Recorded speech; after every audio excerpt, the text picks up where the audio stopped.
Hello everyone. Today I'm going to talk about the rear suspension on Viragos and options when it comes to lowering them. The OEM setup we are all familiar with, more or less. Now these shocks are 300 millimeters long eye to eye, which is about 12 inches.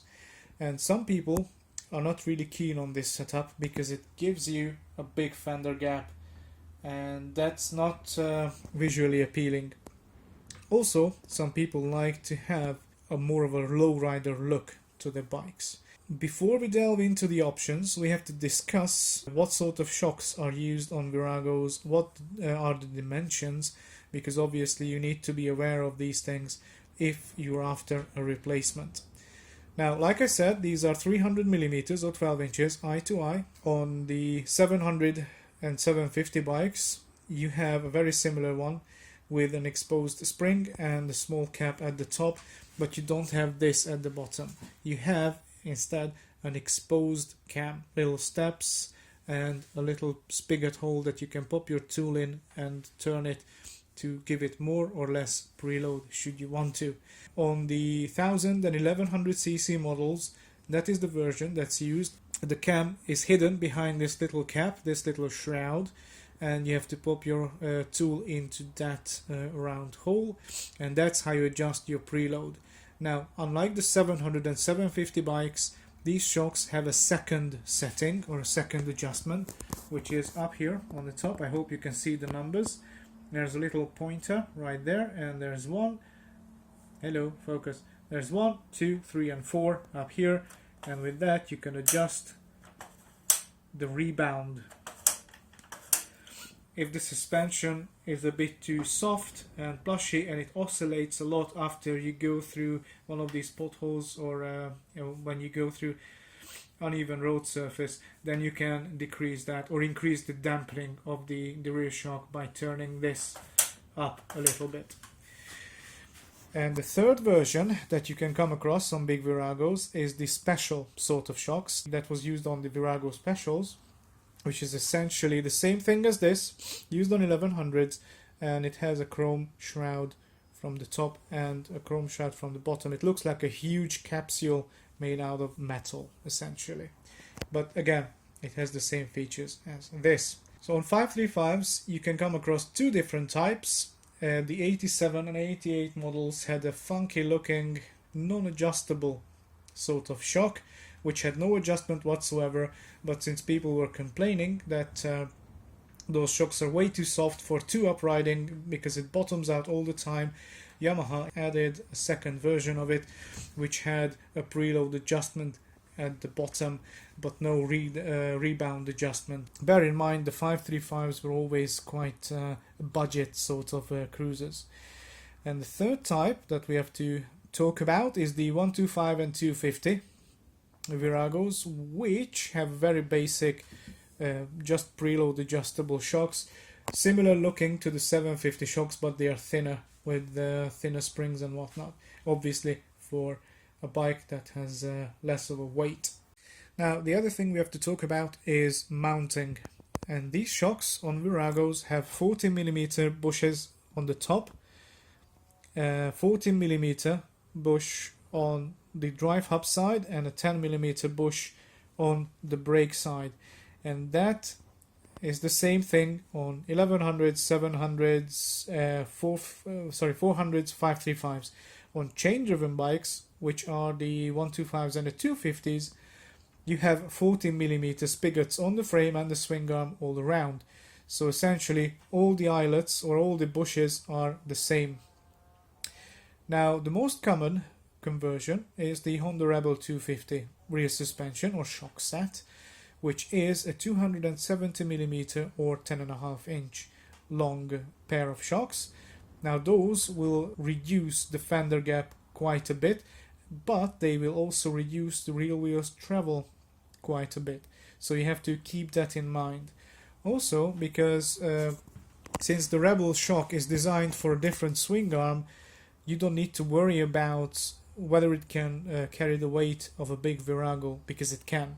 On the Rebel, the shocks are mounted much closer to the fulcrum or the pivot point of the swing arm, around here, for example. And if you learned basic physics, you know that the shorter the lever you have, the more force you need to get the same results. So the Rebel shocks have tighter, stiffer springs in comparison to Viragos. So yes, even though they are off a 250cc bike, they will be able to carry the weight of a 535, 750 or even a 1100cc Virago.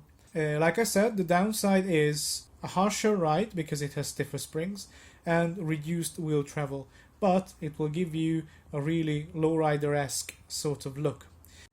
Now, the other reasonably priced and easy option is using Suzuki VZ800 Marauder shocks. Like that one there. That is of a chain-driven VZ800, not the newer, I think they are called M50s now, or M800s.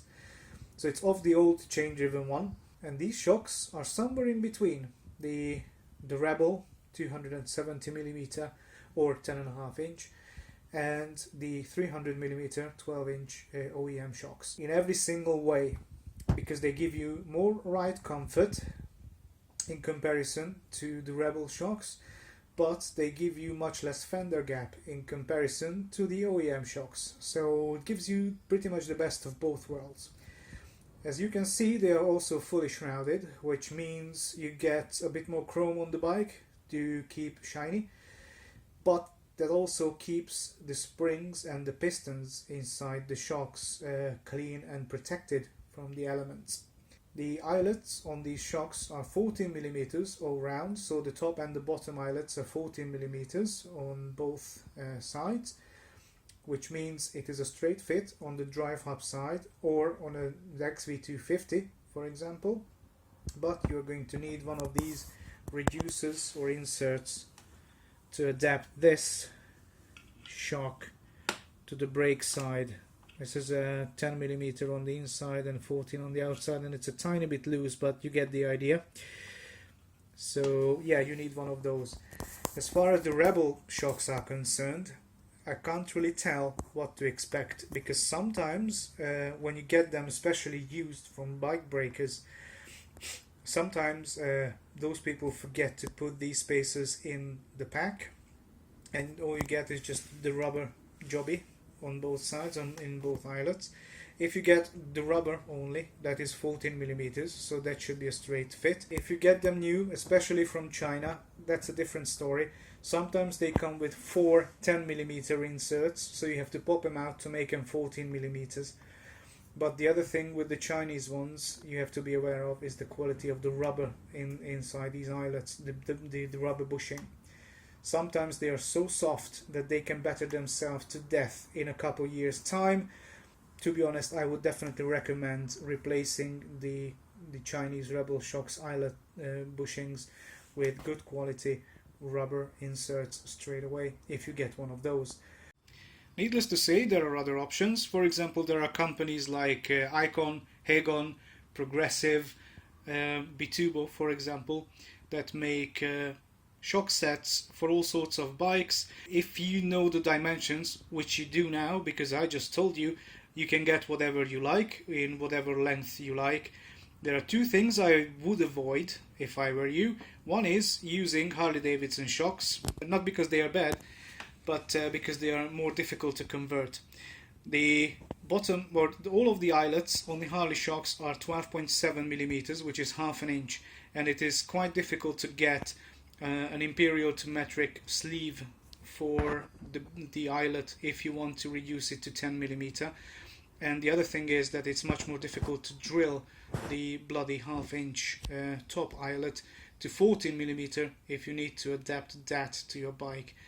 The other thing I'd avoid is using hardtail struts, because in certain road conditions with certain tire choices or at certain speeds, it might be outright dangerous, not just uncomfortable. That's not something I can endorse wholeheartedly. These would be the cheap and easy options to make your Virago look a little bit better, or make the ride a little bit sportier if you don't like the plushiness of the OEM setup. That is all for today. Thanks for watching. Don't like, don't subscribe, just learn from it. Cheers.